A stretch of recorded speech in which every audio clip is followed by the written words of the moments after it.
The Book of Jonah. Jonah, chapter 1. The word of the Lord came to Jonah, son of Amittai.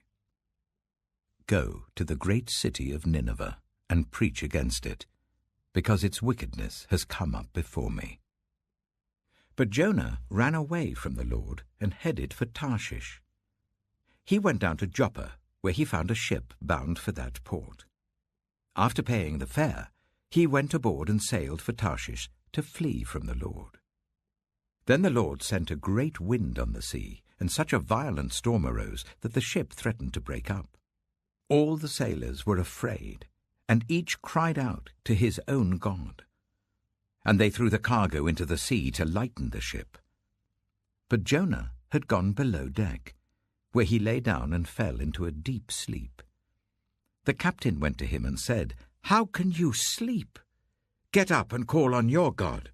Maybe he will take notice of us, so that we will not perish." Then the sailors said to each other, "Come, let us cast lots to find out who is responsible for this calamity." They cast lots, and the lot fell on Jonah. So they asked him, "Tell us, who is responsible for making all this trouble for us? What kind of work do you do? Where do you come from? What is your country? From what people are you?" He answered, "I am a Hebrew, and I worship the Lord, the God of heaven, who made the sea and the dry land." This terrified them, and they asked, "What have you done?" They knew he was running away from the Lord, because he had already told them so. The sea was getting rougher and rougher, so they asked him, "What should we do to you to make the sea calm down for us?" "Pick me up and throw me into the sea," he replied, "and it will become calm. I know that it is my fault that this great storm has come upon you." Instead, the men did their best to row back to land, but they could not, for the sea grew even wilder than before. Then they cried out to the Lord, "Please, Lord, do not let us die for taking this man's life. Do not hold us accountable for killing an innocent man, for you, Lord, have done as you pleased." Then they took Jonah and threw him overboard, and the raging sea grew calm. At this, the men greatly feared the Lord, and they offered a sacrifice to the Lord and made vows to him. Now the Lord provided a huge fish to swallow Jonah, and Jonah was in the belly of the fish 3 days and 3 nights. Jonah chapter 2. From inside the fish, Jonah prayed to the Lord his God. He said, "In my distress I called to the Lord, and he answered me. From deep in the realm of the dead I called for help, and you listened to my cry.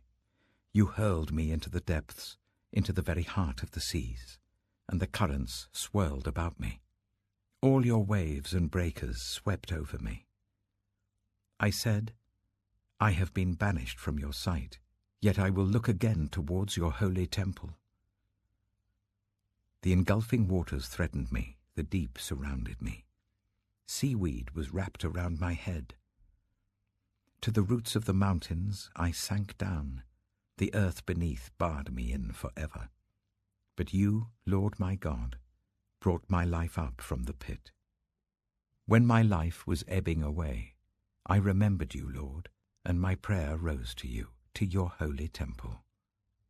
Those who cling to worthless idols turn away from God's love for them. But I, with shouts of grateful praise, will sacrifice to you. What I have vowed, I will make good. I will say, salvation comes from the Lord. And the Lord commanded the fish, and it vomited Jonah onto dry land. Jonah chapter 3. Then the word of the Lord came to Jonah a second time. Go to the great city of Nineveh, and proclaim to it the message I give you. Jonah obeyed the word of the Lord and went to Nineveh. Now Nineveh was a very large city. It took 3 days to go through it. Jonah began by going a day's journey into the city, proclaiming, 40 more days and Nineveh will be overthrown. The Ninevites believed God. A fast was proclaimed, and all of them, from the greatest to the least, put on sackcloth. When Jonah's warning reached the king of Nineveh, he rose from his throne, took off his royal robes, covered himself with sackcloth, and sat down in the dust. This is the proclamation he issued in Nineveh. By the decree of the king and his nobles, do not let people or animals, herds or flocks taste anything. Do not let them eat or drink. But let people and animals be covered with sackcloth. Let everyone call urgently on God. Let them give up their evil ways and their violence. Who knows? God may yet relent and with compassion turn from his fierce anger so that we will not perish. When God saw what they did and how they turned from their evil ways, he relented and did not bring on them the destruction he had threatened. Jonah chapter 4. But to Jonah this seemed very wrong, and he became angry. He prayed to the Lord.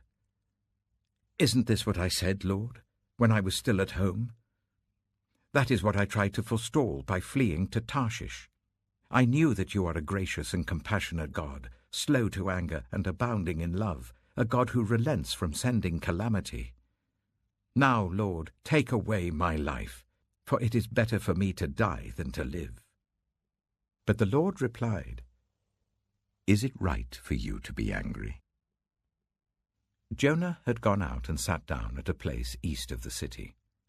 There he made himself a shelter, sat in its shade, and waited to see what would happen to the city. Then the Lord God provided a leafy plant and made it grow up over Jonah to give shade for his head to ease his discomfort. And Jonah was very happy about the plant. But at dawn the next day, God provided a worm, which chewed the plant so that it withered.